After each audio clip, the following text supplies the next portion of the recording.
எல்லா குழந்தைகளுக்கும் எல்லாம் கிடைத்து விட்டதா அப்படின்னா நிச்சயமாக இல்லை. ஏன் அப்படின்னா ஒரு விஷயம் மாற்றி அவர்களை 24 மணி நேரமும் ஏதாச்சும் என்கேஜ் பண்ணிகிட்டே இருக்கிறோம். எவ்வளவு பாதிப்பு ஏற்படுத்துது இந்த காலநிலை மாற்றம், எவ்வளோ பாதிப்பு ஏற்படுத்துதுன்றது ஒரு பள்ளியில் வரைய சொல்கிறோம். எல்லா குழந்தைகளையும் வரைய சொல்லும்போது அந்த குழந்தைகள் எல்லாமே ஒரு ஏதோ ஒன்று காற்றுல பறக்குது, ஒரு கோடு காற்றுல பறக்குது.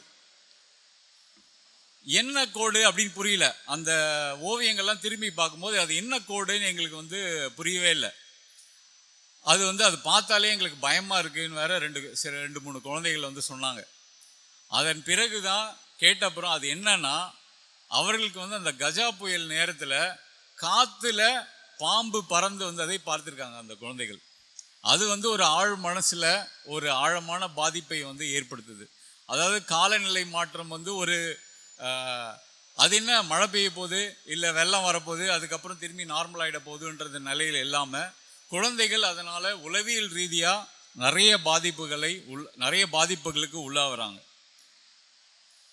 இது ஒரு பக்கம் இருக்கிற சவால்கள். நம்ம ஊரில் இன்னும் நிறைய சவால்கள் இப்போது தேர்வுனால வர சவால்கள், குழந்தைகளுக்கான மனநலம் சார்ந்த சவால்கள், அப்படி இன்னும் ஒரு முக்கியமான சவால் உலகம் முழுக்க தன்னுடைய நோய்க்கு மருந்து இருந்தும் மருந்து கிடைக்காமல் போகிற ஒரு அவல நிலையும் நம்ம உலகம் முழுக்க சந்திச்சுட்டு இருக்கோம். நம்ம இது எல்லாத்தையும் இந்த சவால்லாம் கேட்கும்போது நம்ம நிச்சயமாக சந்தோஷப்பட்டுக்கலாம். நம்ம பசங்க ஓரளவுக்கு இந்த பிரச்சனைகள்லாம் இல்லாமல் நம்ம இத்தனை ஆண்டு அரசு எல்லாமே நம்மளை பாதுகாப்பாக வச்சுருக்குன்னு சந்தோஷமாக இருந்துக்கலாம். சரி, இந்த பிரச்சனைகளுக்கு பின்னணியில் சமகால குழந்தைகளுக்கு தேவையான திறன்கள் அப்படின்ட்டு ஒவ்வொரு 5 ஆண்டுகளுக்கும் அந்த திறன்கள் மாறிட்டே இருக்கு. இப்போ ஒவ்வொரு 5 ஆண்டுன்ற நிலை மாறி இப்போ ஒரு 6 மாதத்துக்கு 5 மாதத்துக்கு நிலையெல்லாம் மாறிட்டே இருக்கு. இன்னும் வெளிப்படையாக சொல்லணும்னா போன வாரத்துக்கும் இந்த வாரத்துக்குமே ஒரு பெரிய மாறுதல் இருக்குது. நீங்கள் நியூஸ் எல்லாம் கவனித்து பார்த்தீங்கன்னா தெரியும். ஏஐயில் ஒரு புதுசாக ஒரு தானே கோட் அடிக்கிற டெக்னாலஜி அப்புறம் ஐடி ஷேர்ஸ்னால் டவுன் ஆகுது. இனிமேட்டு ஐடி செக்டார் அவ்வளோதான் அப்படின்ற ஒரு பேச்சுலாம் இருக்குது. அப்போ ஐடி செக்டார் டவுன் அப்படின்னா இப்போ என்னுடைய குழந்தைக்கு நான் என்னென்ன தரணுன்ற திறமை அதற்கான ஸ்கில்ஸை மாறிட்டே இருக்குன்றது தான் வெளிப்படையான உண்மை. ஆனால் ஒரு 5C 21ஆம் நூற்றாண்டு குழந்தைகளுக்கு தேவையான 5C அப்படின்னு இந்த 5C இருந்தது அப்படின்னா நம்ம குழந்தைகளை எப்படியாச்சும் எந்த மாதிரியான மாறுதல்கள் இருந்தாலும் நம்ம குழந்தையை அடுத்த நிலை கொண்டு போயிடலான்னு ஒரு 5Cயை சொல்லலாம். முதல் C கம்யூனிகேஷன், உரையாடும் தன்மை. நீங்கள் நம்ம கண்கூட பார்க்கலாம். இப்போ ஒரு 20 ஆண்டுகளுக்கு முன்னாடி இருந்த குழந்தைகளும் இப்போது இருக்கிற குழந்தைகளும் உரையாடுவது என்பது மிக மிக மிக மிக குறைந்து விட்டது. இப்போ யாரோ ஒருத்தரோட இப்போ நானும் இங்கே நண்பரும் நாங்கள் மீட் பண்ணுறோம் அப்படின்னா, அருள்மொழிவர்மனும் நானும் சந்திச்சுக்கிறோம் அப்படின்னா, நாங்கள் ஒரு நாள் முழுக்க கூட எனக்கும் அவருக்கு என்ன இன்ட்ரெஸ்ட்னு காமன் இன்ட்ரெஸ்ட்னு தெரியாது. ஆனால் ஒரு நாள் முழுக்க கூட நாங்கள் 2 பேரும் பேசிகிட்டே இருப்போம். ஆனால் இப்போ இருக்கிற சூழ்நிலையில் என்ன அப்படின்னா 2 குழந்தைகள் சந்தித்து கொண்டால் எந்த பேச்சும் பேசுறதில்லை. அதிகபட்சம் 2 13 வயது குழந்தைகள் சந்திச்சா உன்னுடைய ஸ்னாப்சாட் ஐடி என்ன, உன்னுடைய இன்ஸ்டா ஐடி என்ன, இது 2 மட்டும் கேட்டுட்டு ஃபாலோ பண்ணிட்டு அவ்வளோதான். அந்த இடத்துல நகர்ந்துடுறாங்க. அவர்களுக்கு பேசுவது, நான் என்ன பேசுறது, உனக்கு பிடிச்ச சினிமா என்ன, உன் சாப்பாடு என்ன, உங்கள் வீடு என்ன, உனக்கு பிடிச்ச நண்பர்கள் யார், அல்லது உனக்கு எந்த சப்ஜெக்ட் பிடிக்காது, எந்த சப்ஜெக்ட் பிடிக்கும், பேசுவதற்கு இந்த உலகத்தின் கூரையின் கீழ் ஏகப்பட்ட விஷயங்கள் இருக்குது. ஆனால் உரையாடுவதற்கு கூட தயாராக இல்லை. ஆனால் இந்த பக்கம் என்ன தேவை அப்படின்னா, யார் உரையாடுவதில் கில்லாடியாக இருக்கிறார்களோ, உரையாடுவதில் மட்டுமல்ல கம்யூனிகேஷனில் யார் கில்லாடியாக இருக்காங்களோ அவர்களுக்கு தான் இந்த உலகம். கம்யூனிகேஷன்னா வெறும் மேடையில் பேசுகிறதோ அல்லது கவிதை எழுதுவதோ ஓவியமோ அல்ல. தான் நினைப்பதை எதிர்முனையில் இருக்கவங்களுக்கு கடத்துறது. அந்த கடத்துறவங்க தான் இன்றைக்கி டாப் லிஸ்ட்டில், இந்தியாவின் டாப் 100 சிறந்த ஆளுமைகள் அப்படின்னு எடுத்தீங்கன்னா, யாரால கம்யூனிகேட் பண்ண முடியுதோ, யாரால தான் நினைத்ததை வந்து எதிரில் கம்யூனிகேட் பண்ண முடியுதோ அவங்க தான் சக்ஸஸ்ஃபுல்லாக இருக்காங்க. அவர்கள் வந்து ஒரு மார்க்கெட்டிங் என்ஜினியராக இருக்கலாம், அல்லது ஒரு கம்பெனி தனியார் கம்பெனியாக இருக்கலாம், அல்லது அரசியல்வாதியாக இருக்கலாம், அல்லது விளையாட்டு வீரராக இருக்கலாம். எல்லாருக்குமே they are able to communicate, தான் நினைத்ததை எதிர்முனையில் கம்யூனிகேட் பண்ணுற அந்த திறன் இருக்கணும். ஆனால் நாம் அடிப்படையில் குழந்தைகளிடம் உரையாடும் தன்மையே ரொம்ப குறைஞ்சிடுச்சு அப்படின்னு வருத்தப்படுறோம். இந்த முதல் சி தான் வந்து ரொம்ப பிரச்சனையான ஒரு சி. ரெண்டாவது சி கொலாபரேஷன். இனிமேட்டு வந்து தனியாக நான் வந்து எதையுமே செய்ய முடியாது. நான் வந்து ஒரு கூட்டு முயற்சியில் தான் எல்லாத்தையும் செய்யணும். எந்த நிறுவனமானாலும் யாரோ ஒருத்தரோட துணை வேணும். ஏஐ வந்து உங்களை எல்லா வேலையும் செய்ய முடியுது அப்படின்னாலும் அல்டிமேட்லி நான் யாரோடனா பேசணும், யாரோடனா கொலாபரேட் பண்ணணும். ஒரு குடும்ப வாழ்க்கையோ அல்லது ஒரு பிஸ்னஸ் பண்ணுறீங்களோ அல்லது ஒரு நிறுவனத்தை நடத்தினாலும் இந்த கொலாபரேஷன் ரொம்ப ரொம்ப ஒரு தேவையான ஸ்கில்லாக இருக்குது. இப்போ இந்த உரையாடும் தன்மை இல்லாதனால இந்த கொலாபரேஷன் ஸ்கில்ஸும் ரொம்ப கம்மியாக இருக்குது. நான் அப்படின்ற ஒரு தன்மையை நோக்கி நான் மட்டும் நல்லா இருந்தால் போதும், என்னை மட்டும் நான் பார்த்துக்கினா போதும், என் கூட வந்தவனை நான் கொலாபரேஷன் பண்ணுற அந்த டீம் பில்டிங் கெப்பாசிட்டி ரொம்ப ரொம்ப கம்மியாக இருக்க விஷயம் பார்க்குறோம். மூன்றாவது சி வந்து கிரியேட்டிவ் திங்கிங், கற்பனை திறன். இப்போ அந்த கற்பனை திறன் வறட்சியை நம்ம பார்க்க ஆரம்பிக்கிறோம். எல்லா இடத்துலையும் புதுசாக சிந்திக்க முடியாத குழந்தைகளை அதையும் பார்க்குறோம். இன்னும் ஏஐ சரியாக கை கொள்ளவில்லை என்றால் அந்த கிரியேட்டிவ் திங்கிங்கை வந்து இன்னும் அதனுடைய லெவல் வந்து குறைஞ்சி போயிட போகுது. ஆனால் இப்போது கற்பனை திறன் தான் ரொம்ப ரொம்ப தேவையான ஒரு விஷயமா இருக்குது. திரும்பி கற்பனை திறன்னா நம்ம எந்த இடத்துல நினச்சிக்கிறோம் அப்படின்னா, கற்பனை திறன் என்றால் ஒரு புத்தகத்தை படைப்பது அல்லது ஓவியத்தை வரைவது, இல்லைங்க ஒரு தம்பி வந்து பென்சில் டிராயிங் வந்து வரைஞ்சிருக்காரு, இதை மாதிரி படைக்கிறது மட்டும் கிடையாது. இந்த ஹாலை டிசைன் பண்ணுவது, இந்த சேரை டிசைன் பண்ணுவது, என்னுடைய வாழ்க்கையை டிசைன் பண்ணுவது எல்லாமே இந்த கிரியேட்டிவ் திங்கிங்கோட ஒரு முக்கியமான அங்கம். ஆனால் இதற்கான போதிய கவனம் நாம் எந்த இடத்துலையுமே இல்லை. எந்த இடத்துலையும்னா கல்வித்துறை, கல்வியோட நோக்கங்களில் இந்த கிரியேட்டிவ் திங்கிங் இல்லாமல் போயிருக்கு. அப்புறம் கிரியேட்டிவ் திங்கிங், கிரியேட்டிவிட்டி சொல்லியாச்சு. அடுத்து வந்து கிரியேட்டிவ் திங்கிங், நுட்பமாக எதையும் யோசிக்கிற அந்த திறன். அதுவும் நாம் வந்து சமகாலத்தில் பார்க்குறோம். கிரியேட்டிவ் திங்கிங்னா இது சரியா தவறா என்று பார்க்கும் திறன். இன்னைக்கு வந்து இந்த திறன் இல்லாமல் போகிறதுனால தான் நம்ம கண்கூடா எவ்வளோ பிரச்சனைகளை பார்க்குறோம். இன்றைக்கி ஒரு நியூஸ் கார்டு வருது, இந்த நியூஸ் கார்டு ரைட்டாக தப்பான்னு தெரியறதுக்கு உங்களுக்கு வந்து கிரிட்டிக்கல் திங்கிங் தேவை. கிரியேட்டிவ் திங்கிங் வந்து புதுசாக கற்பனை பண்ணுறது, யாரோ ஒருத்தர் கற்பனை பண்ணி இந்த ஒரு ஃபேக் இமேஜை வந்து கிரியேட் பண்ணுறான். ஆனால் அது சரியா இல்லையான்னு நான் தெரியணும் அப்படின்னா எனக்கு என்ன தெரியணும்னா, எனக்கு வந்து கிரிட்டிக்கல் திங்கிங் ரொம்ப ரொம்ப அவசியம். இது சரியா தவறா, இது வந்து அறிவியல் பூர்வமான உண்மையா இல்லையா, இது சயின்டிஃபிக்காக கரெக்டாக தப்பா, இது வாட்ஸ்அப் யூனிவர்சிட்டியிலேருந்து வந்ததா அல்லது இது ஃபேக் நியூஸா இல்லையா என்பது தெரிவதற்கு கூட உங்களுக்கு வந்து கிரிட்டிக்கல் திங்கிங் ரொம்ப ரொம்ப அவசியம். நுட்பமாக சிந்திக்கும் அந்த திறன் வந்து அவசியப்படுது. ஐந்தாவதான சி மாறிக்கிட்டே இருக்குது. அந்த சியில் வந்து இப்போ வந்து சமகாலத்தில் இருக்கிற ஒரு சி வந்து கேரிங், தன் சக தோழமையுடன் அக்கறையுடன் இருப்பது.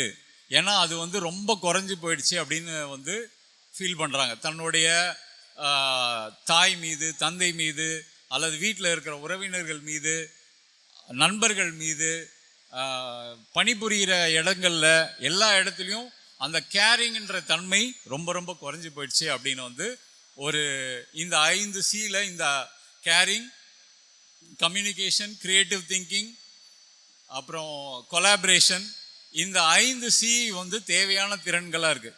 இதனுடைய விகிதாச்சாரம் மாறலாம், ஆனால் இதற்கான தேவை இப்போது சமகாலத்தில் இருக்குது. இந்த 5 திறன்களை நாம் வந்து குழந்தைகளுக்கு தரமா அப்படின்னா அது ஒரு பெரிய கேள்விக்குறியாக இருக்குது. எங்கே தருவது? இந்த 5 திறன்களை நான் தருவதற்கான இடம் எங்கே இருக்குது? வீடுகளில் கடைசியாக யோசிச்சு பாருங்கள். கடைசியாக உங்களுடைய வீட்டில் 3 பேரோ 4 பேரோ இருக்கீங்க அப்படின்னா டைனிங் ஒரு இரவு உணவு ஒன்றாக கையில் மொபைல் இல்லாமல் எப்போது கடைசியாக சாப்பிட்டோம். இன்னும் தாத்தா பாட்டிலாம் இருக்காங்கன்னா ஒரு 6 பேரோ 5 பேரோ கடைசியாக எப்போது எல்லோரும் ஒன்றாக உட்காந்து சாப்பிட்டோம். அது ஒரு அச்சுறுத்தக்கூடிய ஒரு விஷயமா மாறிட்டு இருக்கு. ஒரு வீட்டில் இப்போ 5 பேரும் ஒரு 4 பேரோ 5 பேரோ ஒன்றாக உட்கார்ந்து உரையாடக்கூட முடியவில்லை என்பதும் போது அவர்களுக்கு உரையாடும் திறன் வேண்டும் என்று இன்னொரு பக்கம் நம்ம சொல்லிட்டு இருக்கோம். இப்போ இதே உரையாடும் திறன் பள்ளியில் இருக்கா அப்படின்னா, பள்ளிக்கு அதற்கான இடம் ஸ்பேஸ் இருக்கா அப்படின்னா நிச்சயமாக கிடையவே கிடையாது. அந்த கேள்வியை கேட்பதற்கான இடம், போதிய இடம் பள்ளியில் வந்து இல்லாமல் போகுது. இப்போ பேசுவதற்கான இடம் இல்லாமல் போச்சு அப்படின்னா எல்லாமே அடி வாங்கிடுது. அவனுடைய கிரிட்டிக்கல் திங்கிங் அடி வாங்கிடுது. இது சரியா தவறானோ நம்ம கிட்ட ஒரு பெற்றோர்கிட்ட கேட்க முடியாத குழந்தை, பள்ளியிலும் கேட்க முடியாத குழந்தை, தனக்கு சொல்லப்படுவது எல்லாம் சரி என்று நினைத்து கொண்டு அந்த கிரிட்டிக்கல் திங்கிங்கையும் நம்ம வந்து ஹேம்பர் ரொம்ப ரொம்ப குறைச்சி விட்டுறோம். ஆனால் இந்த பக்கம் எங்களை போன்ற ஆட்கள்லாம் என்ன சொல்கிறோம் அப்படின்னா, உங்களுக்கு நிறைய மன உளைச்சல் இருக்குது, உங்களுடைய உலகம் விஸ்தரிக்கணும், உங்களுடைய உலகம் பெருசாகணும் அப்படின்னா கலை, இலக்கியம், புத்தகம் இதெல்லாம் அரவணைங்க அப்படின்னு சொல்கிறோம். ஆனால் அரவணைப்பதற்கான ஏற்பாடுகள் தமிழ்நாடு முழுக்க இருக்கு. இப்போது நம்ம தோழர் பேசும்போதும், மண்ணின் மைந்தன் நீங்கள் பேசும்போதும் குறிப்பிட்டார், நான் வந்து 30 ஆண்டு காலம் நான் வந்து எழுத ஆரம்பித்து 30 ஆண்டு காலம் பின்னாடி தான் இந்த ஸ்டேஜுக்கு இந்த மேடையில் வந்து பேச முடியுதுன்ட்டு. ஆனால் இந்தியாவில் எங்கே வேணாலும் போய் பாருங்கள், ஒரு சிறிய நகரத்தில் இது மாதிரியான புத்தக கண்காட்சிகள் எங்குமே நடப்பதில்லை. நாம் வந்து ரொம்ப சந்தோஷப்பட்டுக்கலாம். நீங்கள் வந்து தமிழ்நாட்டோட பெருமை எங்கே தெரியும்னா, அறிவார்த்தமாக நம்ம முன்னேறோம் அப்படின்னு தெரியணும்னா இங்கிருந்து ஒரு ஸ்டெப் அவுட் பண்ணி அப்படியே வட இந்தியா நோக்கி நீங்கள் பயணம் செஞ்சு பாருங்கள். நாம் வந்து கல்வியிலையும் சரி, நம்மளுடைய கலாச்சாரத்திலையும் சரி, இந்த புத்தக கண்காட்சிலாம் ஒரு ரொம்ப ரொம்ப ஆரோக்கியமான, இது தொடர்ச்சியாக சிறப்பாக நடத்தணும் அப்படின்னா நாம் அவர்களை வளர்த்தெடுக்க முடியும். ஆனால் இப்படி ஒரு களம் அமைச்சிருக்கோம். ஆனால் இடைவெளி எங்கே இருக்குது அப்படின்னா, எத்தனை குழந்தைகள் இங்கே வந்து இங்கே புத்தகங்கள்லாம் இருக்குது, அங்கே பொறுமையாக பார்த்து இந்தந்த புத்தகங்கள்லாம் இருக்குது. ஒன்றும் இல்லை, நான் குழந்தைங்கிட்ட எல்லா பெற்றோர்கிட்டையும் புக்கு வாங்கணும்னு கூட அவசியம் இல்லைங்க. இங்கே வந்து ஒரு 20 ஸ்டால் இருக்கா, உள்ளூரில் ஒரு 20 ஸ்டால் இருக்குது. சென்னையில் வந்தீங்கன்னா ஒரு 800 ஸ்டால் இருக்கும். அது வந்து ஒரு என்லார்ஜிங் எக்ஸ்பீரியன்ஸ், அது ஒரு பயங்கரமான எக்ஸ்பீரியன்ஸ். இங்கே வரீங்கன்னா இங்கே இருக்கிற இந்த ஒட்டுமொத்த ஸ்டால்களில் போயிட்டு என்னென்ன தலைப்புகள்லாம் புத்தகங்கள் இருக்குது, உயிர்மையில் போயிட்டு என்னென்ன தலைப்புகள்லாம் புத்தகங்கள் இருக்குது, பாரதி புத்தகாலயம் போயிட்டு என்னென்ன புத்தகங்கள்லாம் தலைப்பு இருக்குன்னு பார்த்தாலே அவர்களுடைய குழந்தைகளுடைய உலகம் வந்து அவ்வளோ பெருசாக விரிவடையும். இங்கே இந்த மாதிரியான ஏற்பாடுகள் இருக்குது. ஆனால் கலை இலக்கியம் சார்ந்து ஒரு போதிய புரிதல் இல்லாமை இருப்பது ஒரு பெரிய இடைவெளியை குழந்தைகள் மத்தியில் ஏற்படுத்துது. நாம் இந்த பக்கம் என்னென்னலாம் திறன் வேணும்னு சொல்கிறோம், ஒரு பக்கம் கலை வேணும், இலக்கியம் வேணும், வாசிப்பு வேணும்னு சொல்கிறோம். ஆனால் அவர்களை அந்த திசையை நோக்கி நாம் வந்து நகர்த்துவதற்கு நம்மளுடைய வீடுகளும் அதே போல் பள்ளிகளுக்கும் போதிய விழிப்புணர்வும், அல்லது எல்லாமே இந்த ரெண்டு இடத்துல அடைச்சிட முடியுமான்ற ஒரு கேள்வி இருக்குது. இப்போ மூன்றாவதாக ஒரு வெளி தேவைப்படுது. இப்போ மேலை நாடுகளில் இந்த மூன்றாவது வெளியை பற்றி சில ஆண்டுகளுக்கு முன்னாடியே பேச ஆரம்பித்தாங்க, சில 10 ஆண்டுகளுக்கு முன்னாடியே பேச ஆரம்பிச்சிட்டாங்க. த தேர்ட் ஸ்பேஸ் அப்படின்னு தேடி பார்த்தீங்கன்னா தெரியும். நம்ம ஊர்லேயும் இந்த மூன்றாவது வெளிக்கான தேவை இன்று உச்சபட்சமான நிலையில் இருக்குது. அது என்ன மூன்றாவது வெளி, முதல் 2 வெளி என்ன அப்படின்ற ஒரு கேள்வி வரும். இது வந்து வெறும் குழந்தைகளுக்கு மட்டும் இல்லை, பெரியவர்களுக்கும் இந்த 3 வெளி தேவைப்படுகிறது. முதல் வெளி எந்த இடத்துல நம்ம எல்லாரும் இருக்கோம், நம்ம வீடுகளில் இருக்கோம். குழந்தைகள் எங்கே இருக்காங்க, வீடுகளில் இருக்காங்க. அப்போ முதல் வெளி நம்மளுடைய வீடுகள்.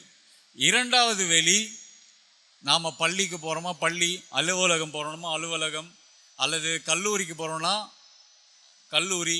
இது வந்து நாம் பணிபுரிகின்ற இடம் அல்லது கற்றுக்கொள் இரண்டாவது வெளி. இந்த இரண்டு வெளிகளிலும் போதாமை இருக்கு, உரையாட முடியவில்லை. எல்லா வீடுகள்லையும், சில வீடுகளில் எங்கள் வீட்டில் பேசுகிறோம் அப்படின்னா எல்லா வீடுகள்லையும் பேசுவதற்கான சூழல் இல்லாமல் இருக்கலாம். ஒரு அப்பா வந்து விடியற் காலையில் வேலைக்கு போயிட்டு வரலாம், லேட் நைட் வரலாம், வெளியூரில் போகலாம், எல்லாம் என் குழந்தைகளுக்காக சொல்லலாம். அந்த வீடுகளில் இந்த ஸ்பேஸ் வந்து இல்லாமல் இருக்குது. அப்போ மூன்றாவதாக ஒரு வெளி நமக்கும் சரி, இது பெரியவர்களுக்கும் சரி, குழந்தைகளுக்கு முக்கியமாக வந்து ஒரு தேர்ட் ஸ்பேஸ், மூன்றாவது வெளி தேவையாக இருக்கிறது. அந்த மூன்றாவது வெளி என்ன அப்படின்னா, முதல் இரண்டு வெளியில் கிடைக்காத போதாமைகளை எல்லாம் சரி செய்வது. மிக முக்கியமாக உரையாடல்களை நிகழ்த்தும் ஒரு இடம் தேவைப்படுகிறது. அது வீதியில் இருக்கலாம். அந்த இடத்தோட முக்கியமான அம்சம் என்ன அப்படின்னா, அந்த இடங்களில் குழந்தைகளுக்கு பாதுகாப்பு இருக்கணும், ஒரு ரெஸ்ட்ரிக்ஷன் இல்லாத ஒரு தன்மை இருக்கணும். இதை கற்றுக்க போகிறாங்கன்ற தன்மை இருந்துச்சுன்னா அது வந்து மூன்றாவது வெளி கிடையாது. மூன்றாவது வெளி வந்து ஒரு டியூஷன் சென்டருக்கு அனுப்புகிறோம், அங்கே ஸ்கூலுக்கு போயிட்டு வராங்க, வீட்டில் இருக்காங்க, மூணாவது டியூஷன் சென்டர் போகிறோன்னா டியூஷன் சென்டர் மூன்றாவது வெளி அல்ல. அவர்களுக்கு அது மேலும் ஒரு சுமை. இல்லை நான் விளையாட்டுக்கு அனுப்புகிறேன் அப்படின்னா விளையாட்டும் ஒரு நோக்கம் இருக்குது. அதற்காக ஒரு நோக்கம் இல்லாத ஆனால் ஒரு வெளியை கொடுக்கின்ற, ஒரு ஓப்பன் ஸ்பேஸை கொடுக்கின்ற ஒரு இடம் இப்போது சமகாலத்தில் தேவைப்படுகிறது, ரொம்ப ரொம்ப அவசரமாக தேவைப்படுது. நாம் கிட்ட அந்த செட்டப் இருக்கானா? ஏற்கனவே சில தளங்களை வந்து நாம் வச்சுருக்கிறோம். அதில் ரொம்ப ரொம்ப முக்கியமான தளம் வந்து நூலகங்கள். நூலகங்கள் வந்து ரொம்ப நாம் என்ன பண்ணுறோம்னா ரொம்ப அண்டர் எஸ்டிமேட் பண்ணுறோம். ஒரு 20-30 ஆண்டுகளுக்கு முன்னாடி நம்ம எல்லாருக்குமே நூலகம் எங்கே இருக்குது அப்படின்னா கண்டிப்பாக சொல்லிட்டோம், இந்த இடத்துல தான் இருக்குது நூலகம் இருக்குது அப்படின்ட்டு. ஆனால் இன்றைக்கி குழந்தைங்கிட்ட நூலகம் எங்கே இருக்குது அப்படின்னு கேட்டிங்கன்னா நூலகம் இருக்கிற இடமே தெரியவில்லை. ஆனால் நூலகம் ஒரு பொக்கிஷமான ஒரு இடம். எனக்கு வெறும் புத்தகங்கள் இருக்குது, புத்தகங்கள் வந்து அறிவு பெட்டகம் அப்படின்ற கிளீஷேவான வாதங்கள்லாம் இல்லை. ஒரு இயங்கக்கூடிய நூலகம் என்பது அந்த ஊரின் ஒரு, என்னை பொறுத்த வரைக்கும் அதுதான் வந்து ஒரு அறிவு கோயிலாக நான் பார்க்குறேன். கோயில் சொன்னாலும் அதை வந்து ரொம்ப தூக்கி வச்சுற மாதிரி ஆகிடுன்றதுனால அது ஒரு அறிவு பெட்டகம், அது வந்து ஒரு கலை செயல்பாடு. அந்த இடத்துல தொடர்ச்சியான குழந்தைகளுக்கான வாசிப்பை ஏற்படுத்துவது, கலைகளை அறிமுகப்படுத்துவது, உட்கார்ந்து அவர்களை பேச வைப்பது, வெவ்வேறு வயதினர் பேசுவது. இப்போ வந்து சம வயதினர் கூட பேச மாட்டேன்றாங்கன்னப்போ வேறு வேறு வயது குழந்தைகளோட பேச வைக்கிறது ரொம்ப முக்கியமான ஒரு வேலையாக இருக்குது. இன்றைக்கி இங்கே திருவாரூரில் செயல்பாடு எப்படி இருக்குது அப்படின்னு இங்கே நூலகர்கிட்ட கேட்கும்போது அவர் ரொம்ப சந்தோஷமாக, நாங்கள் முதல்ல வந்து குழந்தைகள்லாம் வரல, காலைல 8லேருந்து நைட்டு 8 மணிக்கு வரைக்கும் இருக்குது. ஆனால் வந்து எல்லோரும் வரவங்கெல்லாம் ரிட்டையர்டு பர்சன்ஸ் தான் வராங்க, அப்புறம் தேர்வுக்கு படிக்கிற மாணவர்கள் வராங்க. ஆனால் குழந்தைகள் வராங்களா அப்படின்னா அது ஒரு மிகப்பெரிய கேள்வியாக இருக்குது. சம்மர் கேம்ப் நடத்தி ஒரு 109 பேரண்ட்ஸ் வந்து எங்களோட இருக்காங்க, மகிழ்ச்சியாக அந்த ஃபோட்டோஸ்லாம் காட்டினார். ஆனால் அது மகிழ்ச்சி ஒரு லெவலில் ஓகே. ஆனால் யோசிச்சு பாருங்கள், திருவாரூரில் குழந்தைகளோட எண்ணிக்கை எவ்வளவு, நாம் நூலகத்துக்கு கொண்டு வர எண்ணிக்கை வந்து எவ்வளவு இருக்குது? 109 என்பது அவர்கள் செயல்படுகிறார்கள், பாராட்டுக்கள். ஆனால் அதை இன்னும் பொக்கிஷமாக மாற்ற வேண்டியது வெறும் நூலகர் கையில் மட்டும் கிடையாது, ஒட்டுமொத்த பொது சமூகத்துக்கிட்டையும் அந்த பணி வந்து ரொம்ப முக்கியமாக இருக்குது. இந்த மாதிரியான ஏற்பாடுகள் செய்கிற இடத்துக்கே நம்மளால் கொண்டு போக முடியல அப்படின்னும் போது அந்த இடத்துக்கு கொண்டு போகிறது ரொம்ப ரொம்ப அவசியமாகுது. அந்த இடங்களுக்கு செயல்படக்கூடிய நிறைய விஷயங்களை செய்ய ஆரம்பிக்கும் போது நிறைய இடைவெளிகளை எல்லாம் நம்ம குறைக்கலாம். நிறைய இடைவெளினா இப்போது முதல்ல சொன்ன சவால்களை எல்லாமே ஒரு பொது சமூகமாக நம்ம அட்ரஸ் பண்ண முடியாது. அரசு சார்ந்து நிறைய நலத்திட்டங்கள், அதற்கான முனைப்புகள் எல்லாம் எடுத்துக்கொண்டே இருக்கிறார்கள். அது ஒரு பக்கம் நடந்தாலும் ஒரு பொது சமூகமாக இந்த மூன்றாவது வெளிக்கு தேவை இருப்பது, அந்த வெளியில் நான் எப்படி செயல்படுவதுன்றது குறித்து இன்னும் ஆழமான விவாதங்கள் வந்து தேவைப்படுது. அந்த விவாதங்கள் இன்னும் சூடு பிடிக்க வேண்டும். வெறும் நூலகம் மட்டும்தானா? நூலகம் மட்டும் கிடையாது. ஒரு வீதியிலையும் ஒரு நல்ல ஒரு ஒருங்கிணைப்பாளர், ஒரு மேடை அமைத்து தருகின்ற ஒரு இடம், அது ஒரு கோயில் வாசலில் இருக்கலாம், அல்லது ஒரு சர்ச் வாசலில் இருக்கலாம், அல்லது சமூக நலக்கூடத்தில் இருக்கலாம், எங்கே வேணாலும் இருக்கலாம். தினமும் அங்கே குழந்தைகள் வரணும், அவங்க வந்து அவங்களோட புக்கை எடுத்துன்னு வந்து பழைய டெக்ஸ்ட் புக் எடுத்துன்னு வந்து படிக்கலாம், கதை புக்கு படிக்கலாம். பேசுவதற்கான ஒரு இடத்தை நாம் ஏற்படுத்த வேண்டிய ஒரு ரொம்ப ரொம்ப கட்டாயத்தில் இருக்கும். ஏன்னா இந்த பக்கம் தேவையான திறன்களை வந்து நாம் குழந்தைகளுக்கு தர வேண்டி இருக்குது. ஆனால் அதற்கான போதாமை நம்மக்கிட்ட நிறையவே இருக்குது. விடுபடல்கள் ஏகப்பட்டது இருக்குது. அந்த விடுபடல்களை சரி செய்ய ஒட்டுமொத்த சமூகமாக சேர்ந்து அனைவரும் செயல்படுவோம். வாய்ப்புக்கு நன்றி கூறி விடைபெறுகிறேன். நன்றி, வணக்கம்.